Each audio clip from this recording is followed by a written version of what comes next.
আচ্ছা বলুন তো আমাদের দিন মানে কত ঘন্টা? নিশ্চয় 24 ঘন্টা, অর্থাৎ 86,400 সেকেন্ড। কিন্তু এই হিসাব এখন একটু এলোমেলো হয়ে গেছে।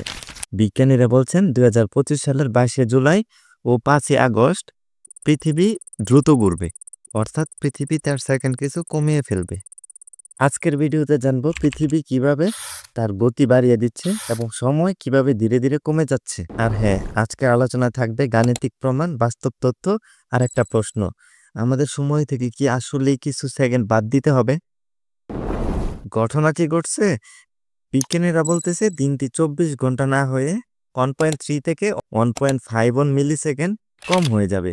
মানে মানে হচ্ছে আমাদের একদিন মানে 24 ঘন্টা, অর্থাৎ 24 ইন্টু 60 ইন্টু 60 ইকুয়াল 86,400 সেকেন্ড। কিন্তু এই 2 দিন পৃথিবী ঘুরবে মাত্র 86,400 minus 0.00151 equal 86,398.49849 second. That's mean earth will complete one rotation 1.5 millisecond fast than usual. একটু কম মনে হচ্ছে, কিন্তু এই একটুই বদলে দিতে পারে স্যাটেলাইট, অ্যাটমিক ক্লক, গাণিতিক হিসাব। এখন প্রশ্ন, পৃথিবী হঠাৎ এত দৌড়াচ্ছে কেন? কারণ আছে কয়েকটা।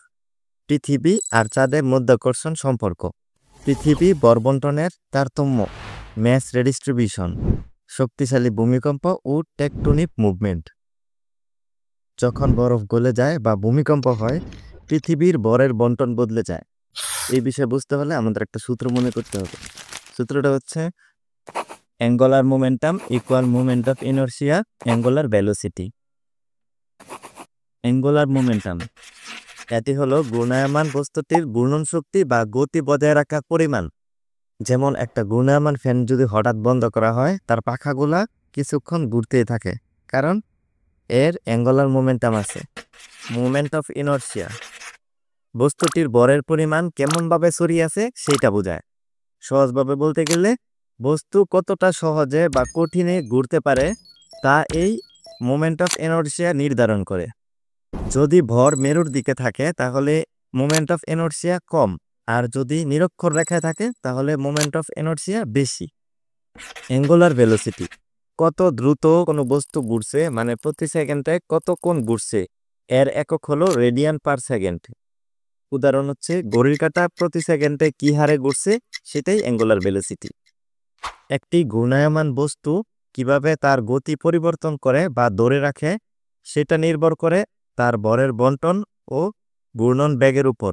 মানে হচ্ছে পৃথিবী যদি তার ভরের বন্টন পরিবর্তন করে তাহলে মোমেন্ট অফ ইনারশিয়া কমে যায়, আর মোমেন্ট অফ ইনারশিয়া কমে গেলে অ্যাঙ্গুলার ভেলোসিটি বেড়ে যায়, অর্থাৎ পৃথিবী দ্রুত ঘুরতে থাকে। আচ্ছা, ইতিহাসে কি আগে কখনো এরকম হয়েছিল? এটাই প্রথমবার না। হিসাব অনুযায়ী 1 থেকে 2 বিলিয়ন বছর আগে পৃথিবী অনেক দ্রুত ঘুরত। একদিন সমান ছিল 19 ঘন্টা। চাঁদের মধ্যাকর্ষণ ধীরে ধীরে পৃথিবীর গতি কমিয়ে দেয়। এরকম একটা ঘটনা ঘটেছিল 2016 সালে, যেখানে পৃথিবী সবচেয়ে ছোট দিনের রেকর্ড করে। সেখানে 1.4 মিলিসেকেন্ড কম ছিল। আমরা যেটা ঘড়িতে দেখি সেটা হলো ইউটিসি, কোঅর্ডিনেটেড ইউনিভার্সাল টাইম, আর পৃথিবীর প্রকৃত ঘূর্ণন সময় হলো UT1।